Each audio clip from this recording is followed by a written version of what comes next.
Hey, welcome to Studio84, where we talk about what's happening here in Texas in the entertainment industry. My name is Michael Scott Brennan, and I am here with my co-host, Vince Lazzo. Excellent. We have a special guest today, We Michael. do have a special guest. We have... Go ahead and introduce yourself, Rafael. I am Rafael Villegas. From the Kim Dawson Agency here in Dallas, Texas. Yes. One of the premier agencies right here who has long established working models and actors in the industry. So we're so excited to have you here. I'm happy to be here. Very excited. Just to let you know, Michael, he's a very good agent, too. I have people placed with him, and they audition on a daily basis. Well, even through some of my students and clients and everybody else that I talk to, your name pops up quite a bit. So we're excited. Dallas should be very honored to have an agent like you. Yes. I feel very. You should, brother. You should. Yeah, I feel great about everybody talking about us. should. Hopefully, everything is good. Most of it. I'm kidding. Everything's been fantastic. You're very passionate about what you do. That's I am. awesome. I am. Excellent. Well, last week, on our episode, we were really talking about, it was a two-part episode talking about the audition process. Correct. Coming from the perspective of agents. We'll probably get some of your take on some of that today too, but casting directors and also from the perspective of actors, things that you can do to prepare yourself for the auditions, what you need to have, tools of the industry. But again, getting some feedback from one of the most successful agencies here in town, in Rafael, who's just killing it. And correct me if I'm wrong, but you are new to the talent side of Kim Dawson, correct? Yeah, well, I'm new to being a representative for actors altogether. I've been in the industry for 25 years and represented by Kim Dawson for 20. So yeah, new on the representation side. This is it's been a very enlightening experience, to say the least, but it's not one that I would trade for anything else. It's been a pretty wonderful overall experience. I love working with the actors specifically, but I love getting an inside look at the casting process for commercial, film, TV. But yeah, just being able to still be immersed in the creative world is just something that I could never let go of, and could never even imagine myself doing anything else outside of this industry, because I've already devoted so much, pretty much half my life to it. Right. So yeah, I just want to keep going and hopefully find those diamonds in the rough that we all hope to discover. And the beautiful thing about you is, you were talent, so you totally get what the actors are going through. Because you've been on that side. Now you're on this side. Oh, yeah. We all started from an extra to, working our way up to, on-camera principal roles, whether that's commercial, film, TV, I mean, I was never a principal on TV, but that was definitely something I was working towards. And Michael, he's very passionate. Working with him, I would say less than a year. We've been working together maybe 7 months. I find him to be a very passionate agent in the Dallas or just Texas market. Well, that's so important, I think, too, because I've had representation where you can see that they've experienced burnout, and it's so frustrating as an actor having somebody that you never know if they're not pushing for you or they're not real with you. So hearing that passion is just, it's exciting. And he really cares. Like, my experience is working with talent, because I share, clients with him. He'll call me and ask me about a client, and, he wants to know what's going on. So, those are just things that really stand out for a manager, that an agent's very much invested in. And as a manager, you want that in part of your team. You know what I'm saying? Right. Because I might have another perspective, and he makes me see another way of doing things in this market. And at the end of the day, it's all about what's best for your client, our client. So I find that very intriguing, and I love that about him, that he will call me 7, 8 o'clock at night and will text me to let me know, hey, what's going on here? And we both get to the bottom of it, and it's amazing, and it always works out. It works out tremendously. That's awesome. Rafael, why don't you tell us a little bit about how you got into the industry, and a quick backstory of kind of you and your kind of journey as to, and then how you got to Kim Dawson. Yeah, for sure. I mean, I'll give you a quick high overview, because I mean, like I said, my experience has been quite lengthy at this point, but I wasn't meant for this industry at first. I've always been a creative kid, was always like singing and performing for my family, but it was more just for my family. My plan, leaving my high school experience was to go to university and study architecture. But then one day I was driving down the highway and I saw a billboard for an acting school, and I was like, oh, that would be just so much fun. And I'd already been taking some theater classes in high school. And from there, that itch kind of turned into a really much bigger interest than I had ever thought of, and to the point where I was second guessing my architecture plan. I went and toured this facility, and I auditioned and was accepted. And my mom at that time was like, if you go to acting school, you're going to have to pay for it yourself. I know that story really well. Happened to me as well. So, of course, the 18-year-old in me that was like, I'm going to prove everybody wrong, was very defiant and steadfast in my decision-making, and pulled the trigger on the acting school. And yeah, the rest is kind of history. I went to that school, graduated, and then, started working in local theater because I didn't have an agent. Nobody picked me up right out of conservatory. So I had to focus on, finding my foot within the industry and hopefully getting people to notice me and giving me opportunities, whether it was film, TV, commercial, whatever it was. I just wanted to work. But at that time, it wasn't like our industry today where you can just hop on social media and create, what would hopefully become a viral video, and then hopefully somebody discovers you and puts you in their stuff. And that was eons before all of that. So the closest you could get to it was a chat room and hope that whoever you were chatting with was an MySpace was an actual industry person. And most of the time you were being catfished. So I didn't even play in that room, Right. So I worked in theater for probably 5 to 6 years. What were some of the theaters locally that you worked at? My favorite one, and one that I will always advocate for because it gives back to the youth, and that's the Dallas Children's Theater. Great theater, man. That Great is theater, yep. by far my favorite theater to work for, not only because you're getting to work on these really fun plays that just bring so much joy, but also teaches youth about some of the difficult stories or experiences that a human being lives through. So sometimes there were stuff about grief and death and but always in a positive light. Awesome. And so I got to do. So you like giving back to the community. I think it's beautiful. I think a part of me has always really appreciated the educational part of any experience, because you really have to understand what you're diving into to really know how to master it. And it's not, and the craft is something that you can kind of do on your own. It's a lot more work if you don't have somebody kind of mentoring you and walking you through that process.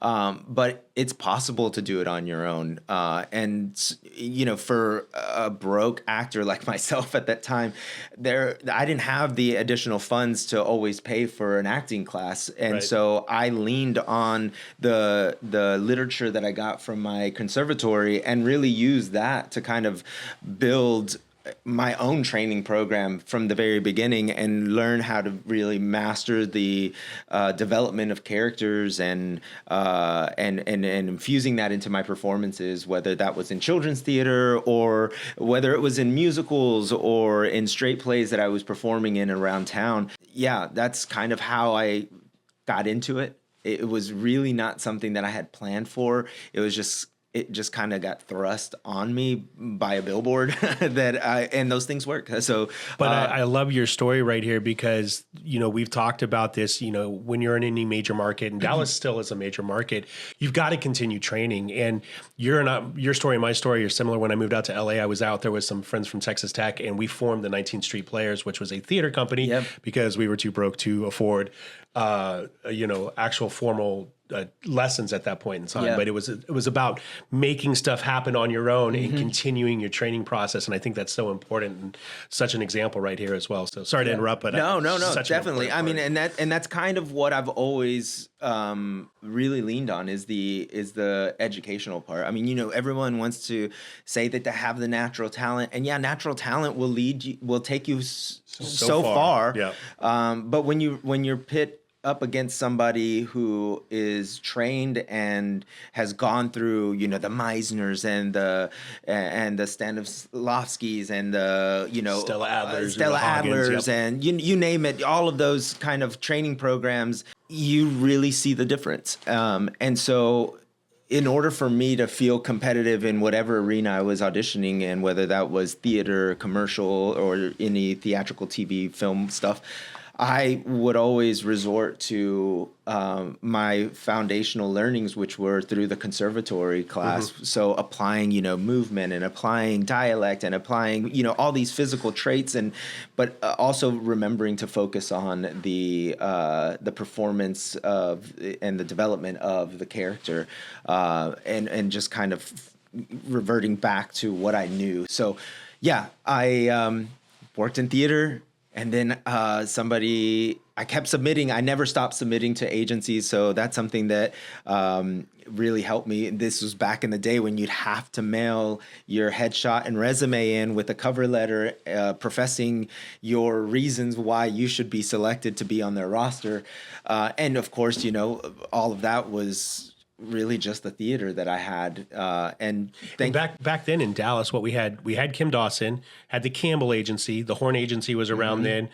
Was Wallflowers around? No, Wallflower wasn't around.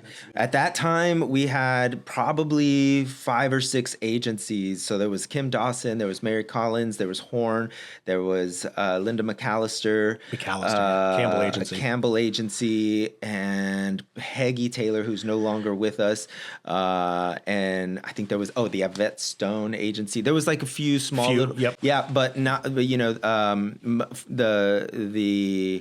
ones that are still around, which are Kim, Campbell, Mary, Horn, and Linda McAllister, those were definitely the ones everyone was trying to get into. I didn't land that first one. Well, I didn't land any of those right away. I landed with a smaller boutique agency, and And how long did it take you to get picked up by an agency? I think for the first agency, it took me about 5 to maybe 6 years to get picked up, because I was really focused on theater. I just wanted to perform, and plus I needed to make some money.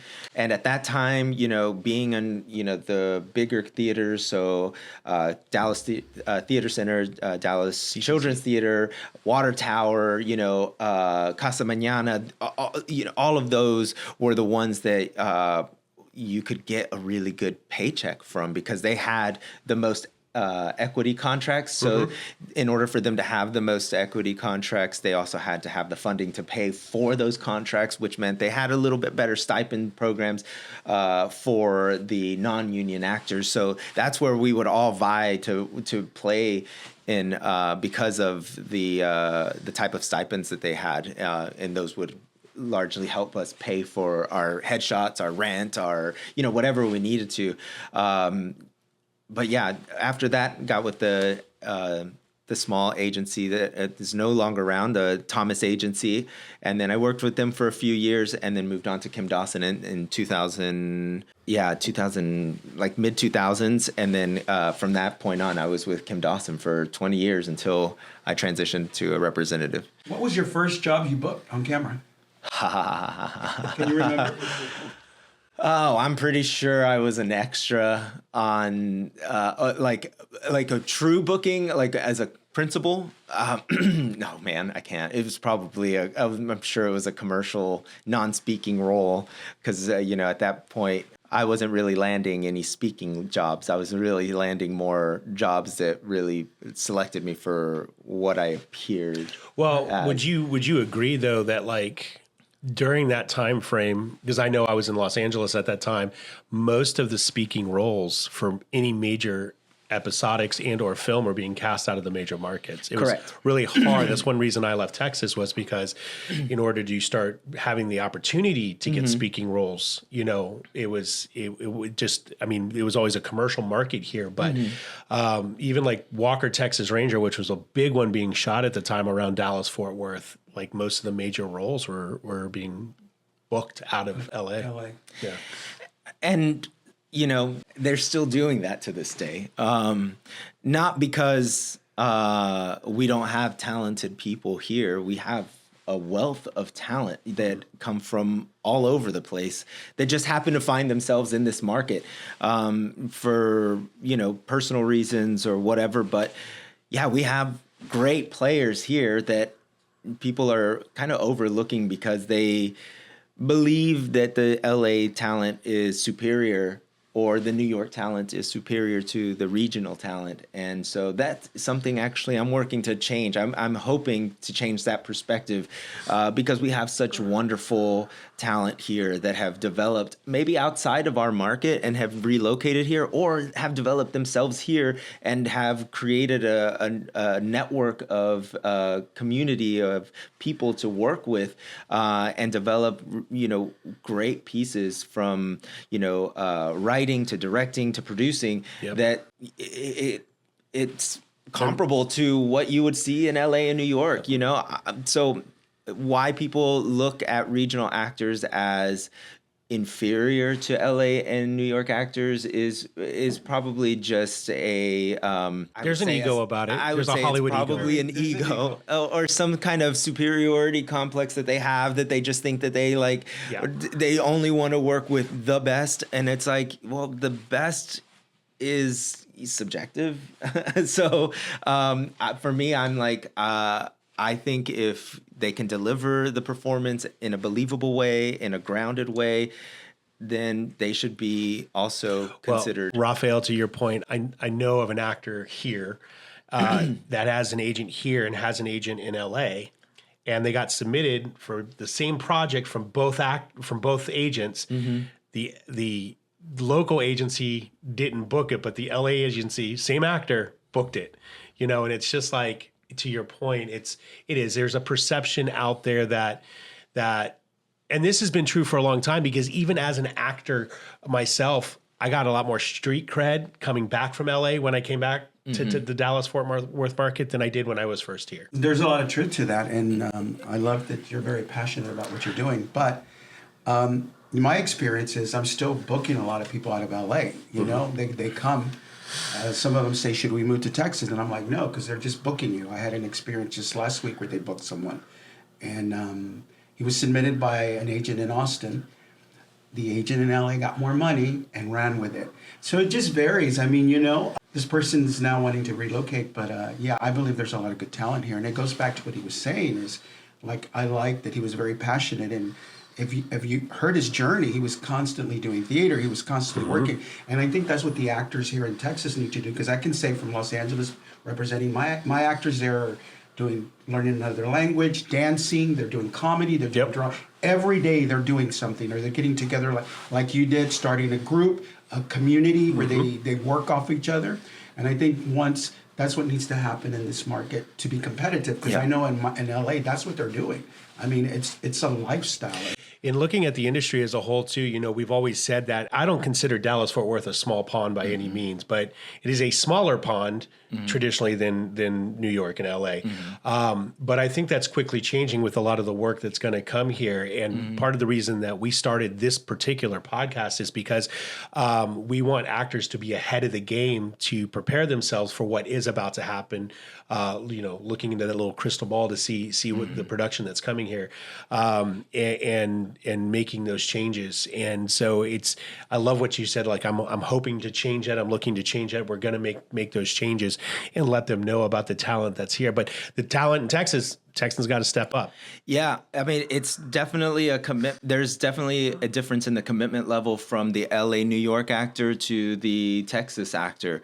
One thing that I've noticed is the Texas/regional actors become a little complacent. They think because they're with an agency that they don't have to do any more lifting, that they don't have to do anything else. But that's the thing, is you still have to do your half of the work. Your agent is doing half, you have to do the other half. Your agent is working diligently to find the best opportunities to highlight your best skill set and showcase what you're capable of doing. So for them to be speaking on your behalf, pushing for you, you should also be doing the heavy lifting on your end. Absolutely. It's a teamwork. It's their career. And that is the mindset that people need to take, that it is a career and not a passion or a hobby. If Correct. you're in this and you have an agent, then you are seeking to have a career within the industry. And a business. And a business. Yeah, showbiz. Yes. There's a business aspect and then there's a performative aspect. And if you get an agent, your agent's managing the business side so that you can focus on the creative side. Your only job, and I get this question all the time, what else can I do? What else can I do? Is to shore up your materials, which is your headshots and your demo reels. And there's a wide array of demo reels that you can create aside from just your performance. There's character reels, there's voice reels, there's accent reels, dance reels. I mean, anything that you see as a section within your Actors Access that you're checking off a skill, all of that can be put into a reel to highlight what you're capable of doing, especially nowadays that everything is virtual. No one knows what you're capable of unless you show them. And if you're not showing them what you're capable of, then they only think that you're literally that 30-second clip that you have on there, or no clips at all. Then that's the baseline you're giving them. If you're giving them nothing, then they think you're nothing. If you're giving them a plethora of material to review and to consider you for, then they see you as a really well-versed actor who has a wealth of experience and knowledge of the craft. Then you start to be considered for more. And that goes on your resume as well. Yep. They don't just look at your credits, they look at your training experience and what you've immersed yourself in to be an even higher caliber actor. Yep. So much truth to that, because a lot of times they're looking for actors that can sing, actors that can dance, actors that can eat fire. Yeah. And if you can show that on your Actors Access or your sites, it's gonna resonate with casting. It's an easy choice for them. As a representative, you can pitch and say, I've attached the singing, I've attached the acting, I've attached the dancing. It's a triple threat. You should consider this person. Well, Vince too, and I love what Rafael said about mindset as well. It's like, they think like once they get an agent that they're there and like it's supposed to go through. Quick story. I mean, when I first got to LA, your SAG card was an important piece of the tool package to have. Yeah. I got lucky because one of my mentors and alumni was a producer back in the day for Dharma and Greg, and so he was able to get us on. So we got the 3 vouchers because before the SAG after merge, you had to either get Taft-Hartley or you could do 3 extras. And let's face it, dudes were not getting extra vouchers on set in Los Angeles, so they're going to book a lot of commercials, right? But what was really eye-opening on the 3 days that I spent on set for Dharma and Greg, just doing extra work to get my voucher, there was a guy, and he, at the time, this was early 2000s, he was old enough to have been on Soul Train, just to put that in perspective. Wow. But he had been doing extra work steadily as a job for 10 years trying to get his 3 vouchers, because in his mindset, once he got into SAG, it was the golden brick road. It was laid out. And I'm like, no, that's when the job really starts at that point. That's when you got to that. But, just thinking you get an agent and then you're there, you're not there. You just got representation. Now the work really starts. You're getting into the professional world at that point. Exactly. And now you're at the bottom of the barrel in the professional world.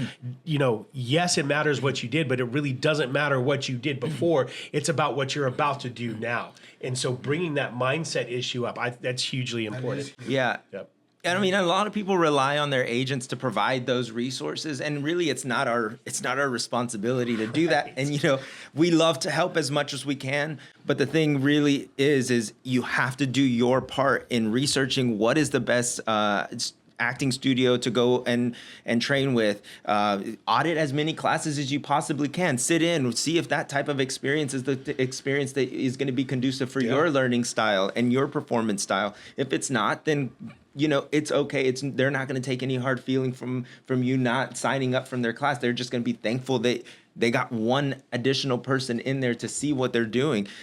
Audit as many classes as you can, and don't just look at your current market. Experience virtual or hybrid learning experiences from outer markets, because a lot of these schools now have that experience tied into their curriculum, because they know that they are now playing in a digitized landscape where people can literally learn through a virtual experience, because we are actors for the screen. So if you're afraid to be in a virtual class, well, then you're not really getting the point of the virtual class. This is an opportunity for you to use a camera to your advantage and work with the camera so that you know how to really deliver a captivating performance by utilizing the camera as a scene partner rather than as just a tool.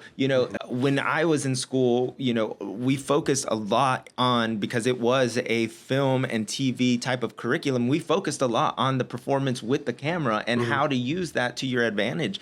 I don't see that a lot in the acting courses because they're teaching a specific method. Right. So a lot of actors who are training for film and TV aren't actually getting the training that is going to be beneficial to their growth within the film and TV industry. Yep. They're getting a good chunk of it, but they're not getting the full experience of working with the camera. Yeah, in going back, and I experienced this too, because I have a BFA from Texas Tech, and they have an excellent theater acting department. Not so much film. I mean, they're more traditional theater, but they do focus a lot on acting styles. You talk about Meisner or Strasberg or Adler and these other, Stanislavski for sure. Yeah. But, it's such a great point, because a lot of these programs, they don't train on the on-camera technique. They train for, one discipline, maybe just theater. And yes, you're getting acting training, but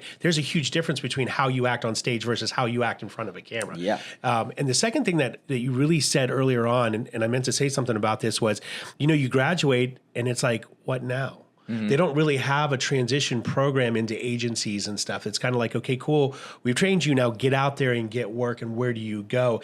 And you're right. I think that a lot of these programs, depending on who you're working with, they do have connections and are able to start introducing you into agents and managers and bringing them in, so you get exposure, so you have a next step and a where to go guideline. So I wanted to, since we're talking about agents, and so when you're signing people, what is it that you're looking for? Well, at our agency, we have a very specific criteria when we're signing people. So we really don't work a lot with talent that don't have experience. So with our agency, it's a little bit different, but I'm going to speak to the overall agency probably perspective, or the agent perspective, as someone recruiting new talent.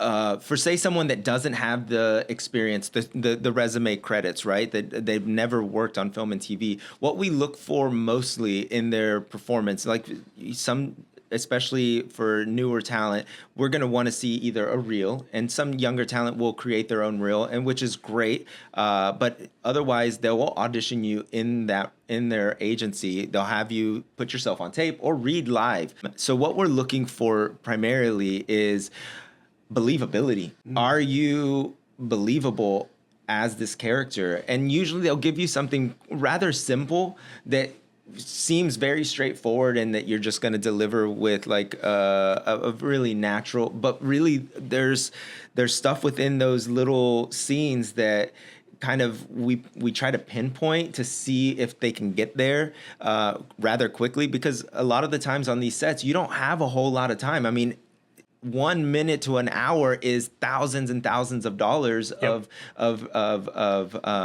time that they're spending on just one shot. So they don't have a whole lot of rehearsal time. They don't have a whole lot of time to really walk you through the process. It's a very quick. No, you're expected to perform as soon as you walk on stage. Right, because they're expecting you to be a true professional and to have already done the work outside of the set and that come ready prepared to collaborate with the director and the other actors within the scene. So you have to get there rather quickly. And if you can't get there quick, then you're not ready for the level of projects that we're working on. And so that's what they look for. They look to see if you've developed a character and can sell it in a honest and believable way.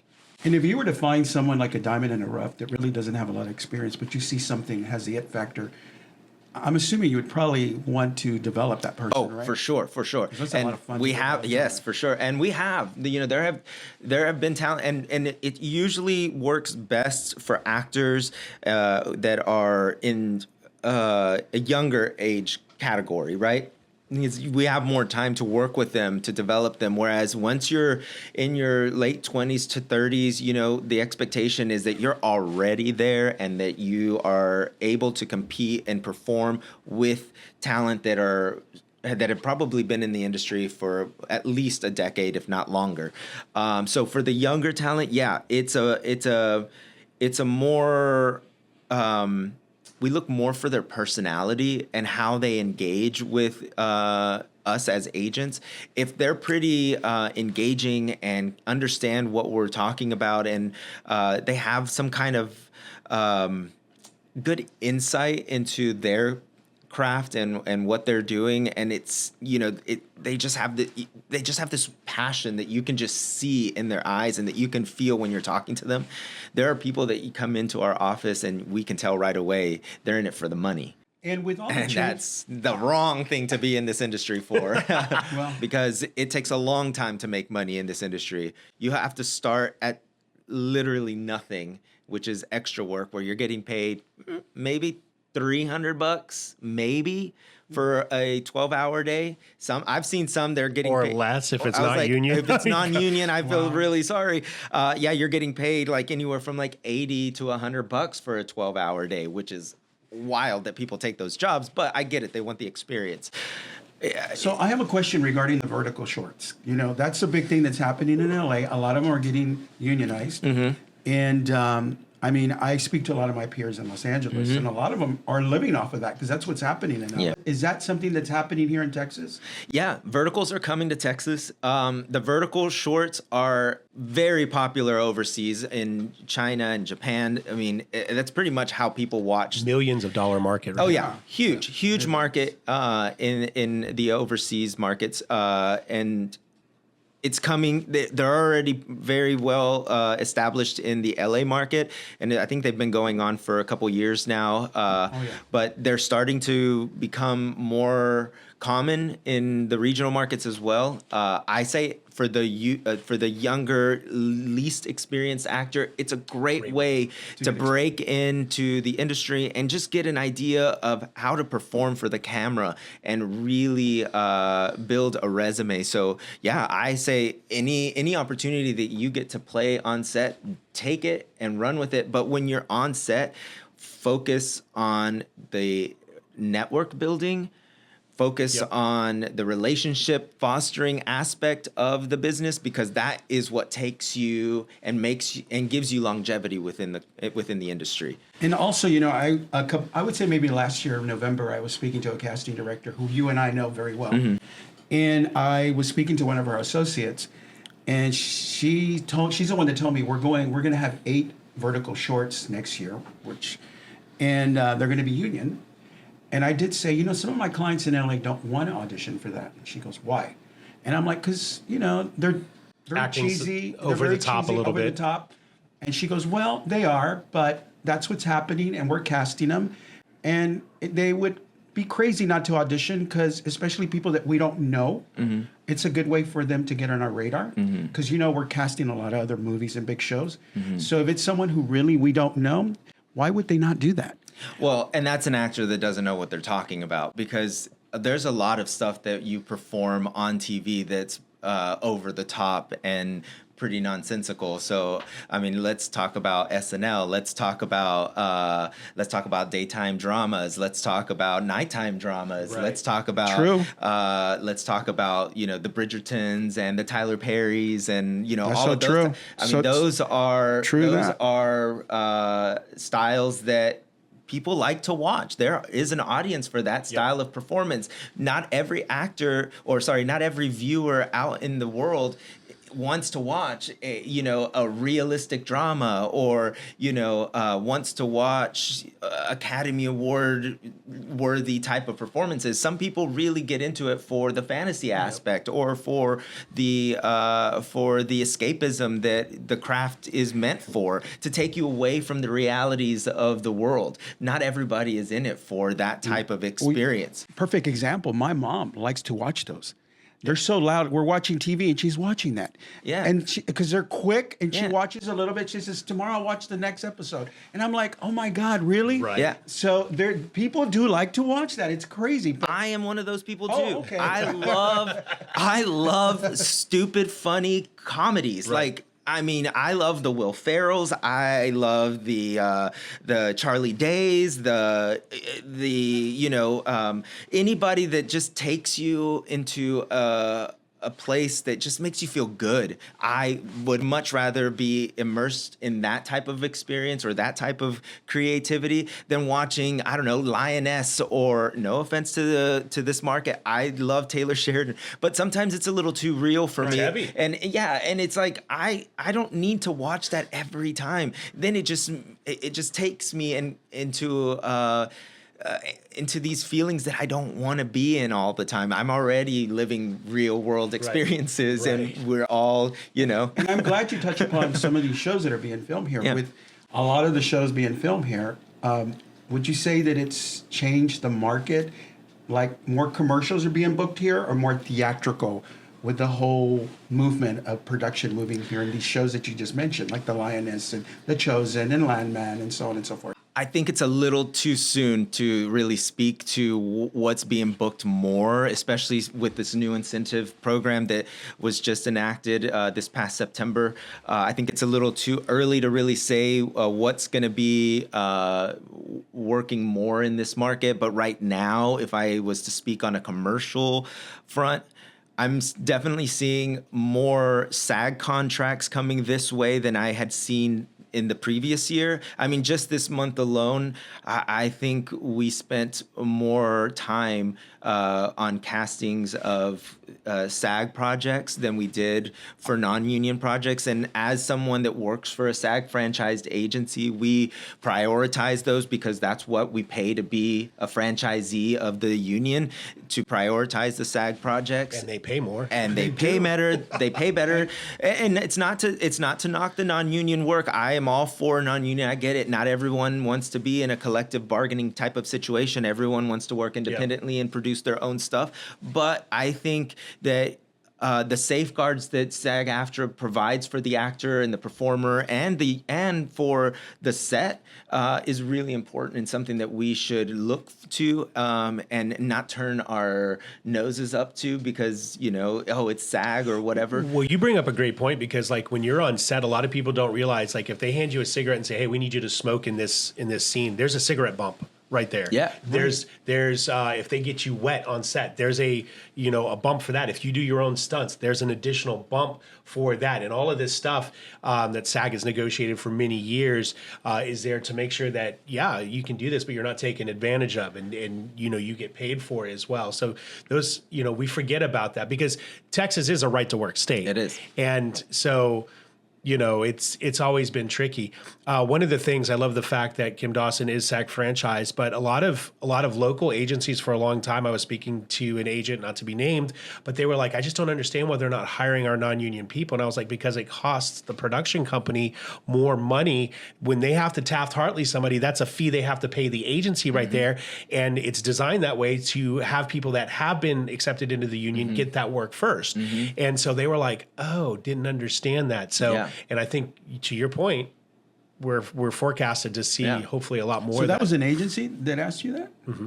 Oh, and it's probably someone who much more local. Yeah, and some probably not everyone understands the differences about the union and the non-union side, and it's something that I'm learning more and more about every day because I have to read a lot of stuff about the union stuff in order to make sure that I'm advocating for my talent correctly and that I'm negotiating their contracts correctly and that I'm reviewing their contracts and that everything is being checked off correctly.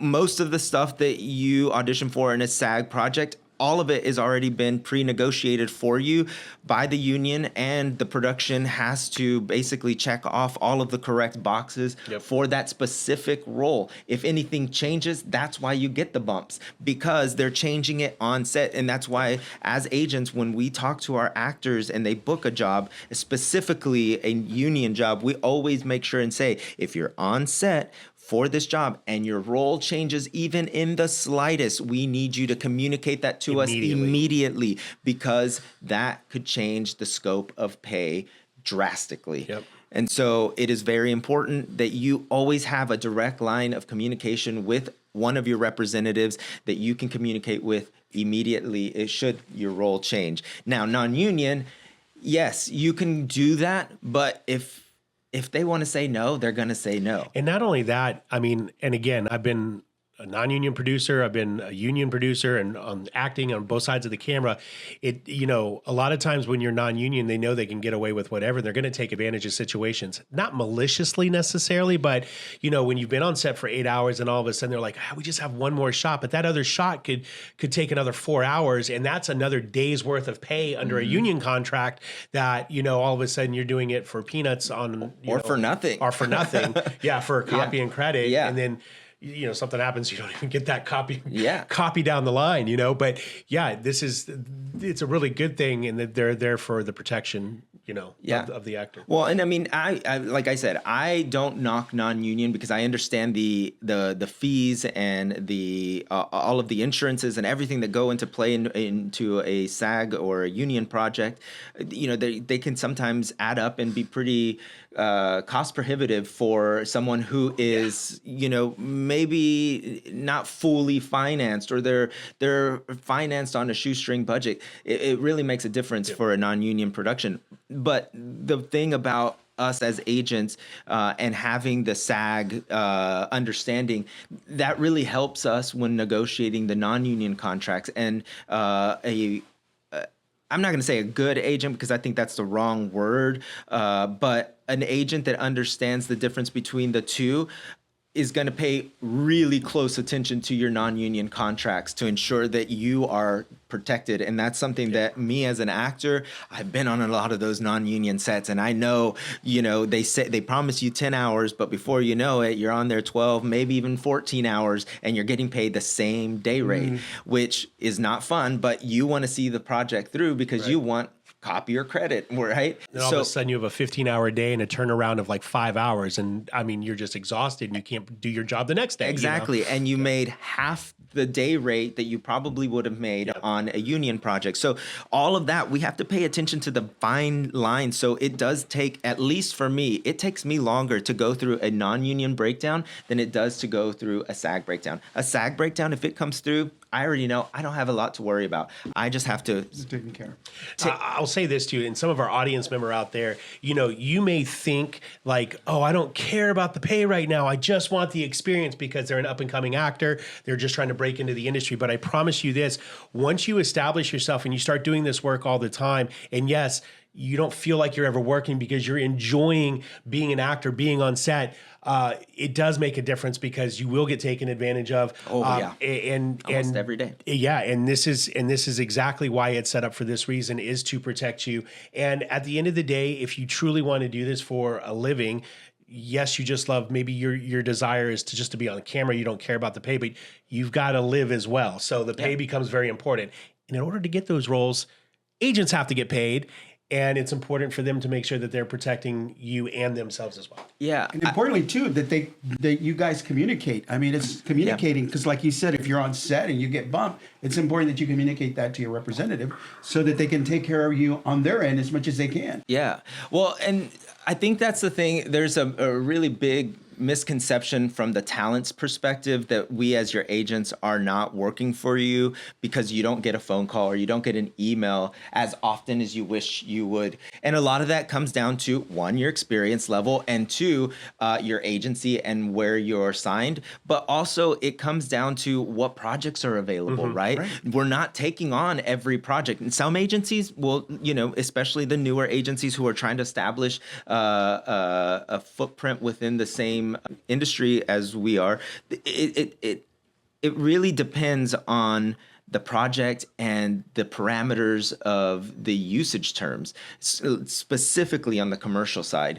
The commercial side, you can get burned on a non-union project really fast, and you can see, this Star Wars, let's use this one as an example, right? This is an ad for, let's say, this gun, right? It's a toy gun, right? Right. And say that you signed up for it on a non-union project, and you were like, I don't care, it's $500.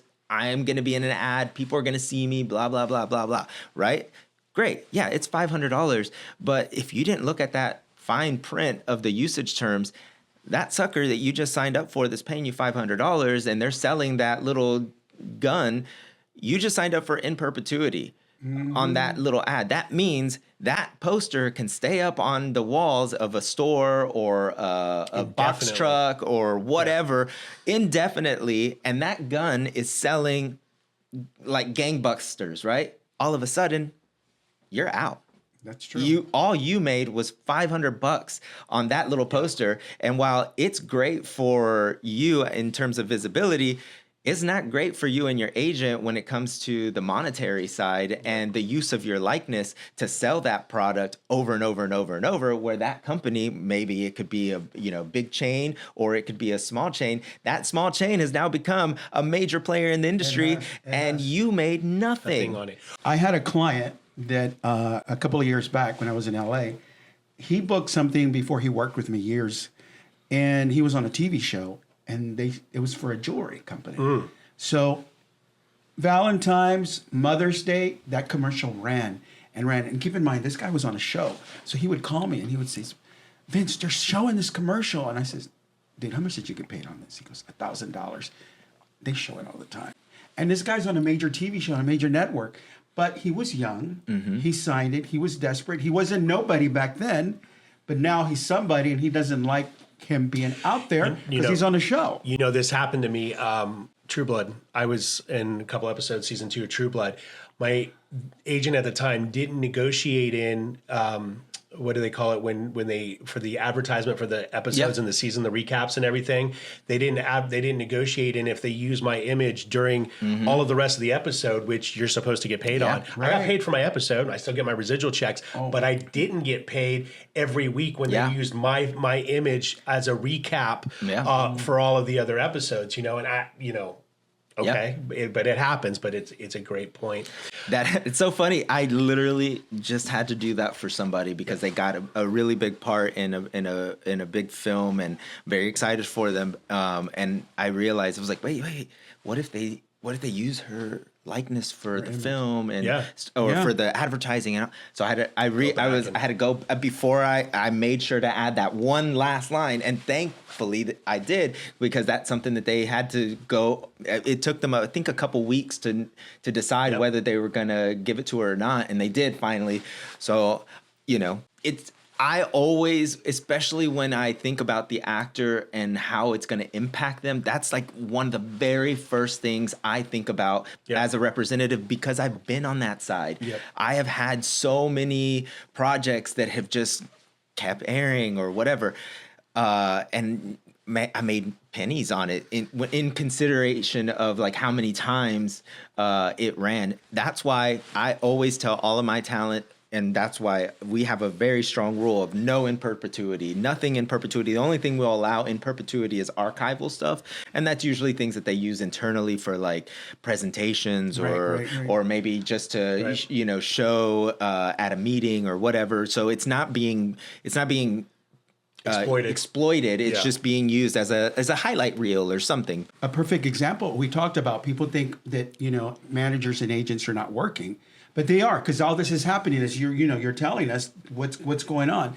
And there's a thing we say in Hollywood when I was an agent is I'm not talking to you because I'm talking about you. Yeah. So if I'm not calling you, I'm probably doing something in your behalf. Yeah. So perfect example, he just laid it out for actors. I haven't talked to my agent. I don't know what he's doing. Well, he's talking about you. He's making things happen. So perfect example of what you do, and you do a lot. Yeah. Well, how big is Kim Dawson? How many clients do you guys represent? We represent a healthy roster of talent right now. Because we started as a modeling agency, so we have a big roster of models that also want to work on the talent side. Mm-hmm. So then we have a mix of commercial actors and theatrical actors and actors that do both.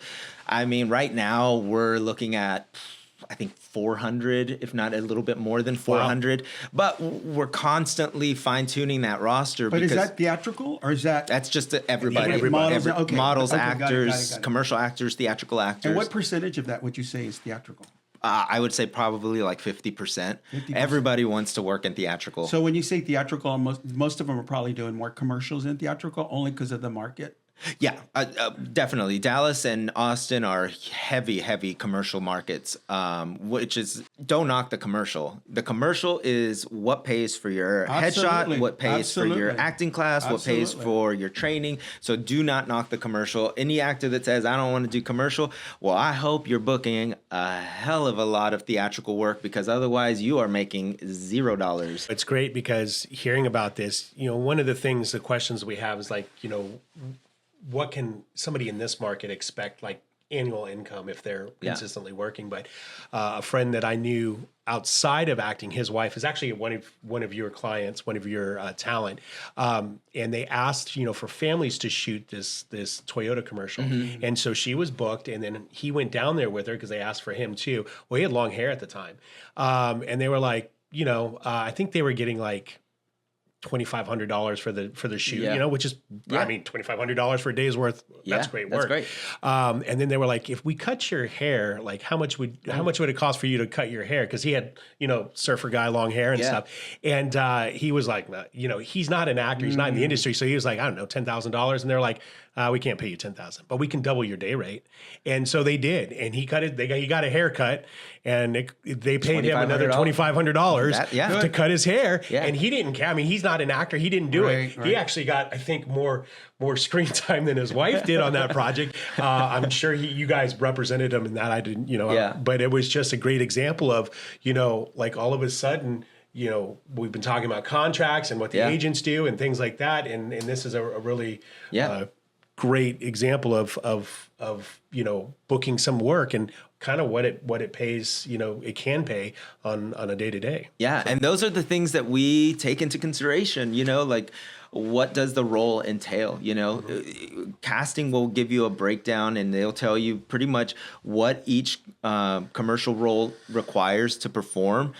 Sometimes it's going to have a special skill, sometimes it's not, but all of those things we have to take into consideration. Yeah. And again, if it changes on the set, that's something that we need to know right away, because it changes the scope of usage. Now, you said you had like a continual roster. How long are you holding on to talent if you don't feel that they're booking? Is there... Do you take consideration for somebody that booked for a long time and then maybe they're having a slow period, you're still holding on to them? Or maybe you've found that diamond in the rough, like we said, and they had the it factor, but they're not booking. Like, how long do you think, I'm sure it's case by case, but what kind of is your threshold, I guess? It's mostly case by case. It depends on the performer. For us, at least for me, it really depends on the quality of their auditions, especially on the theatrical side, if that's what they're mostly gunning for. I look to see, was there growth over time? If there wasn't any growth within the several auditions that they may have, we submit actors, at least I do, pretty much every day of the week. And so there are commercial and theatrical submissions, and they can get anywhere from, 300 in a year that they submitted for, right? But they only get like maybe 10 auditions. So out of those 10 auditions, was there growth? Do I see any type of growth, or do I see the same thing over and over and over and over? If I'm only seeing the same thing over and over and over and over, then I know that that actor isn't putting in the work off screen. So then it makes me wonder, do I need to continue investing more time with this talent if their growth isn't visible on screen? Probably not. Goes back to being in class. It goes back to being in class. Yeah. And then aside from that, I look at how many auditions they got to, how many callbacks they got. If they got 300 submissions, 10 auditions, 0 callbacks, the odds are not in your favor at that point, right? But they got 300 auditions, 300 submissions, 10 auditions, and say 5 callbacks. Oh yeah. Now we're talking. There's an opportunity there. What is it? Let's go back and reassess and see if this talent is somebody that I want to move forward with. So there's different variables that I have to take into account. Once you book, in my book, you're pretty certain of being on the roster at least another year to 2 years. If you don't book, you run the risk of probably being on only that year. As an actor in Los Angeles, there were certain casting directors, and I started getting called back in by the casting department. I didn't book immediately with her, but she kept calling me back for role after role after role. And she, I was like the 10th time I was in there or something. She's like, look, I'll find you something. I like you, And so sometimes it's the casting department really likes you, but for whatever reason, certain productions might not like you too. So I'm sure that's a factor that goes in there. And that's a really good thing to talk about right now, because we get a lot of emails at our agency about actors wanting to know, what else can I do? What is the feedback you're hearing, and blah, blah, blah. Look, for us, the only feedback you're ever going to get from a casting director is a callback. Or maybe another audition. Don't ask us, because no casting team is reaching out to ask whether you're still training or whether you're doing good and not doing good on your auditions. They have way too much stuff on their plate than to focus on giving feedback. That's not their job. Their job is not to give feedback. It's funny because as an actor, you always want feedback. Of course. But, we were talking, Vince, about the roles between agents and managers before. And, an agency, like you said, you have 400 in your agency right now, whereas a manager might only represent 30. 20. Yeah. I sometimes do get feedback. Right. Because a lot of times I have like the casting director's cell phone. Yep. Especially if I know my actor has that fan base with that casting director, I will definitely get that feedback. Yep. And they'll be more than happy to give it to me because they'd already proven that they like this person. Yep. All I say is, if you want good, honest feedback, play your footage for your most critical loved one.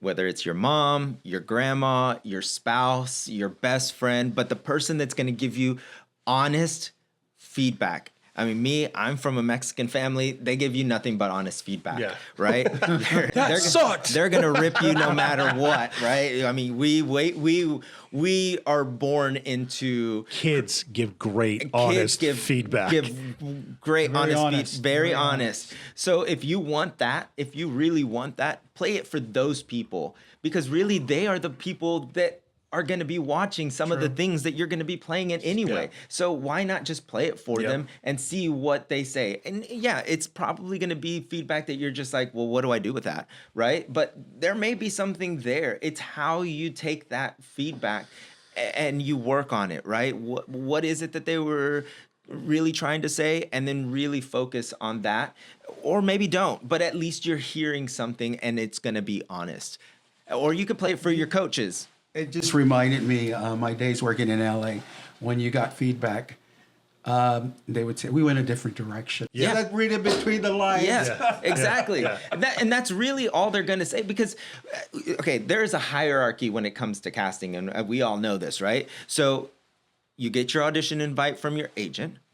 Your agent sends that to you. You then perform and this is the way it should always be, a very good performance that you're very proud of. I mean, this has to be something that you believe in. If you're asking for feedback on your first read because you're not really sure, then you need to keep working on it. Yeah. It's not there yet. And you've already answered that for yourself, right? It goes back to actors having confidence. That's good. Yeah. That's good. And then we review it to make sure that it's good. The sound quality's good. The picture's good. That you're not doing things that probably don't work out or don't really play into the scene, or maybe you did a pantomime and you didn't fully commit to that pantomime because you didn't really think that pantomime was important. But casting directors don't want to see you pantomime unless you're going to fully commit to that pantomime. If you're not going to commit to it, and by a pantomime, you guys know what it is, but it's essentially doing an action that is like an invisible action, right? Like taking a drink from a glass or a phone. You have to fully commit and complete that action. Put the phone down, maybe, put it in a drawer, lock it up, whatever it is, The little details. The little details. And then, we make sure all of those qualities are buttoned up and fully committed to, and then we forward it to the casting team. Then the casting team reviews it. They pick their favorites based off of what they're seeing, and then they forward that to the producers. Then the producers, depending on, what type of production you're in, they review it to make sure that they like it. They share it with the director and the producers. And they pick. Then they might have to send it to a network, and then the network has to check off on it, and that goes all the way down to a co-star role. So there is a lot of levels that you have to get through in order to just be selected for that one 2-liner role. So no small part is really, like it's all parts are great, and they all contribute to the full picture or the full piece. So you have to embrace them and enjoy them just as much as. And we know, talking through casting directors too, they don't wait either. Like if you have a deadline, you've had 3 days to do it. They're submitting day one when people are submitting. Yeah. So being like quick and efficient on it is going to give you a better shot of getting in there first. Absolutely. Yeah, absolutely. For the most part, try to submit as soon as possible. One, because you want to land on that first round of submissions because obviously they're submitting to them as they have time, because sometimes production's already rolling and they have night shoots or they have early call times and they have all this other stuff that they're doing on top of reviewing casting tapes. I've actually had casting directors tell me that they view the top 50 or the top 100. Yeah. Because they're moving quick. Yeah. They're moving quick. And not always are they seeing 100 people for a role. Right. Sometimes they're only seeing 20 or 30. Like I was just talking with the casting director, and she goes, "Oh no, for the local roles, I'm only seeing local actors, and those roles don't necessarily have 50 to 100 people reading for them." I mean, I sometimes will only get 4 auditions or 4 invites per co-star role, and that's us, a large agency that has a large amount of actors. So think about the smaller agencies in the market. They're probably getting the same amount as well, depending on how many actors they have that are solid enough to compete on a big project like that. So you just never know how many people are being read. But at the end of the day, if I can say one thing in terms of the audition, focus on the character, especially on the first read. They don't care if you can memorize a line, if you can hit the blocking, what they want to see is the character realized, and if that character is going to fit in with their storytelling vision. Yep. Great. Good info. Yep. He's been validating everything you and I have been talking the last couple it's of great. weeks. It's great to hear this It's great coming from an agent in Texas, Do me a favor, define what the perfect talent is for you. It's a cinephile. It is a person that just loves and breathes the creative filmmaking process. I mean, you have to love it from the performance side, from the filmmaker's point of view, from the sound engineer to the gaffer to, you name it, you have to be able to just love and breathe this industry. If for you're in it because you want to be on TV or you want to be a star or you want to make a lot of money or you want to be famous, you're in it for the wrong reasons, in my opinion. Other people may have a differing opinion, but in my opinion, the perfect actor is a true cinephile who can tell you lines of a film, which I'm better at the stupid comedies. I have those. Yep. I have those one-liners ready to go. But there are people that can tell you every single actor that was on that cast, every single filmmaker that was on that production team, everything. They know who the director is, what films they've done. I mean, they can tell you pretty much inside and out the whole production team. That to me tells me that this person is truly invested. If they're writing, if they're producing their own content, if they're working with other filmmakers and building a network, that right there tells me that they have what it takes to survive in this industry, because it's not just about the performance aspect. It's about relationships. It's about creating your own material, because you have to create your own work like you did. You can't always depend on your agent to deliver for you. Sometimes you have to go out and find it too. And by doing that, it's by talking to people, going to film festivals, networking, going to universities and dropping off your resume and headshot so that the film department there can maybe cast you in one of their films. UNT here in the North Texas Metroplex, they are probably one of the best film schools to dive into and build a rapport with. Yeah. Same with SMU. They have a great film and Super theater local, program. Yeah. So get with them, especially if you're wanting to be on film and TV. Get with them and build a network or build a reel start finding the directors and the filmmakers of tomorrow, and stop focusing on part of that team as they're up and coming. Yeah, just as you're up and coming, they're up and coming too. Yep. Find those friendships that are on the same playing field as you are, and work at creating content that is quality and impactful, and that resonates with a larger audience. I know that there's niche areas of the industry that everybody wants to try to penetrate or try to influence in some sort of way. But sometimes you got to think commercially and just create a project that would commercially sell. Whether that's a musical or a biopic or whatever. Talk about things that the general market as a whole would find interesting. I have a question for you. So like for young actors that want to get started, is there a site that they can go to that has these theaters and all these film schools where they're casting these young filmmakers, or probably looking for up and coming actors, that they can submit? Or yeah, I mean, pretty much all of the casting platforms are open to everyone, represented or unrepresented. The one thing that I will say is, once you find representation, your job is no longer to really seek out those jobs, right, on your own. You have an individual that's being paid to submit for you. So stop focusing on self-submitting, because if you're working against each other. Yep. And you may actually upset your representative in that regard, because you're accepting work that they probably already turned down. Yep. So then you are making your agent look like that you're not communicating with them, or that you guys are not on the same page. So once you sign with somebody, stop searching. Unless it's somebody bringing it to you, or it's a friend that asked you to be in their project or whatever, then move forward with it. Still talk to your representation. Still talk to your representation about it, Yep. because they want to. Well, one, we have to make sure that your contract is to our standard, and a lot of that is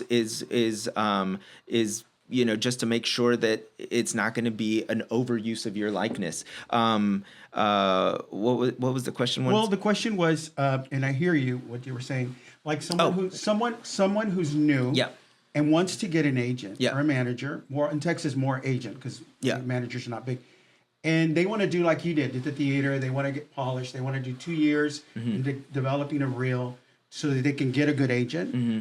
Is there places that young actors that are trying to get into the entertainment space that they can submit to? Like, we have Backstage in LA that young actors, they do. Is it the same here? Texas Film Commission is now back up and running. I felt like it was a black hole in that entity for a while. Yeah. Texas Film Commission has some good resources. Yeah. Okay. Yeah, definitely. There's not one repository of like where everybody dumps all of their. I mean, it's just it depends on, I guess, the production team and what they can probably afford. A lot of them don't have, especially on the non-union side or the low budget side, they have probably limited resources, so they're going to go to, say, a backstage, and I'm sure they advertise on their site too, right? People can go to like sometimes Texas or SMU and probably see the film department and see. I would also say, though, going back to your point, getting involved in a community with up and coming filmmakers, because that's like very important. they're going to talk. People don't realize that this industry is a lot smaller than it's perceived. You think about the grandiose, American nobility being actors and stuff, but once you get into the community, it is a small community. Everybody knows everybody when it comes down to it, right? And the people that you work with on one production could literally level up as quickly as the next production based off of a networking event that they attended, or a friend of a friend of a friend that needed somebody to do a small part on their next production, and somehow that just catapulted them to a role with more influence and more ability to probably seek out higher paying roles. And that's when that friend of a friend of a friend that you made on set becomes a resource. So it really, to me, it's just putting it out there as often as possible, telling as many people that you're an actor and that you're working in film and TV, and letting those opportunities come your way. Yeah, because I mean, there's no one recipe for success in this industry. Everybody's journey is different. So you just never know who it is that you are going to be talking to that just might happen to know someone or be that person of influence that can help you break into the industry. Very passionate here. I love it. Yeah. And Michael, what I love about it is, everything we've been talking about, he's kind of reinforcing. Yeah, love it. And it's great because I think people in Texas need to know that in the Dallas-Fort Worth area, they need to hear from somebody who represents talent that resonates with you guys, because he's in your market, the Dallas-Fort Worth and Texas, and this is important. They need to hear that. This By is the way, expert. if they have questions, check out the socials below. Let us know. Get on there and send us some questions. Social media, how important is that for your clients? It's become more and more prevalent than people realize, especially when it comes to exposure for the project. Would you say it's a more theatrical or commercial, or both? Both. Okay. I see it playing a small role in both.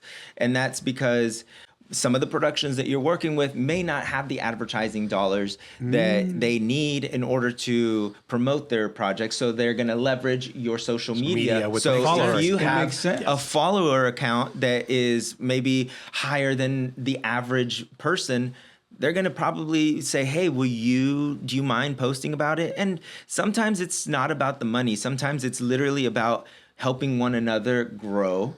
So that's why you can't always make it about earning money. We all have to start from sometimes nothing and make a gold out of coal or whatever, So it's like you take what you can get. But yes, social media is huge. One, for that aspect, but two, for you as a creative to get comfortable with the camera. One, to being able to speak to camera with confidence and believability. So doing those live feeds every so often, whether it's a get ready with me video or you're showing off a skill, or maybe you want to dance or sing or whatever, that all comes into play when it comes to casting, when it comes to self-promotion, when it comes to networking, when it comes to just, I guess, even making sure that you're a real human with a genuine personality and showcasing, a little bit more of yourself that they wouldn't normally see in your self-tape. It's a great way to really highlight all of the interesting aspects of your life and yourself in a way that casting is going to be like, oh, I really like that person. They seem fun. They seem like they're going to be a lot of fun to be on set with, because a lot of the times that's what they're looking for. They're just looking for somebody that they're going to be able to work with in a meaningful way without too much conflict or friction. And you're so right. I don't know if this happened to you, but it's happened to me a couple of times in LA when I'm pitching. I'm giving a name of a client, and they're like, "Oh, don't send me an email. I already saw your submission. What's their Instagram handle? Let me get an essence of who this person is, if it fits what we're looking for." Yeah. Because I already did the pitch, so now they says, I want to see the handle because I want to get an essence.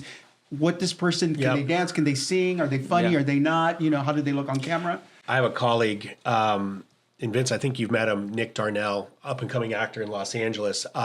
He's great with his own stuff, but he is a prolific Jim Carrey impersonator, and he's done like the Grinch, and he gets hired out. He's got the outfit and everything, but he is always posting about himself.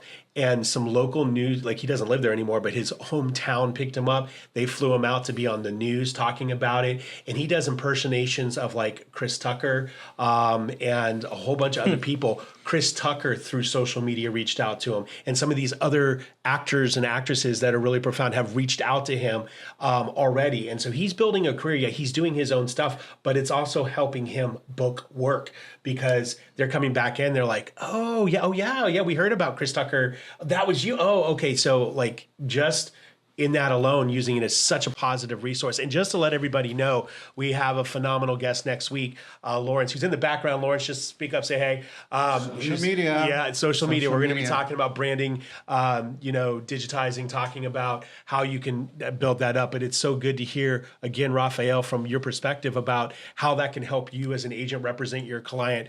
I imagine it can probably hurt clients as well if they have non-scrubbed accounts. Yeah, I mean, obviously, if you're gonna have content that might divide an audience, maybe create a separate. Yeah, a separate. I always tell my clients Are the frat boy doing keg stands, at the parties and stuff? At the end of the day, you have to think about the viewer and who's seeing this. This content and what they can take away from it. If you think. And if you think your mom's going to be a little turned off by it, it's probably something that you don't want to put on your professional page. But if your mom can watch it and laugh, or maybe or your grandmother or whatever, then you know that it's something that you can put on your page. Always think about the viewer and how it's going to be received, because the last thing you want is to be canceled or get some backlash for something that's a little insensitive or offensive in any way. Think about that before you post it. And if you're not 100% sure, share it. Yeah, don't post it or share it with somebody first and see their take. And if they give you the same response that you were feeling, then that answers your question. But yeah, I would just say keep it professional on your professional page. Keep it, personal on your personal page. Wow. Yeah. Well, dude, thank you so much for coming. I mean, it was such a great visit. Thank you so much for having me. From Rafael. I call you Rafa. From Kim Dawson. I like nicknames. You might be RV from now on moving forward. Who knows? I don't want to be a recreation. I was that in my 20s. This was great. Again, for everybody in the Dallas-Fort Worth area in Texas. I mean, and definitely we want to hear back from our audience members. Absolutely. So please shoot us some questions. One piece of advice that talent should take moving forward, what would that be, like a last minute thought for everybody out there? Yeah, I guess the one thing that I think you could take from this, I would just say update your materials. Keep them updated every year. You should at least be adding and removing something every year. If you haven't done that on any of your platforms, whether that's your website, your social media, whatever, if you're not updating it regularly with new and refreshed material so that we can see you in a different light, then you're not doing your part. So I would just say, just always reinvest in your materials. I know that a headshot, and this is the one thing that people don't realize, is the headshot is not your moment to look glamorous and pose like a model. The headshot is meant to call a casting director to see you in a very specific light. So you should use it as a calling card to them and say, I can be that bad guy. See, here's my villainous most pose, or you want to evoke a really good essence of the characters you can play through the headshot. It's not about modeling for look at me, I look so pretty. Yeah, that I can take a pretty picture. That is a different side of the industry. So if there's a diamond in the rough out there, how could they submit to you? How could they get a hold of you to get your attention? Yeah, there is on our website, we have a submission link so that they can submit their materials.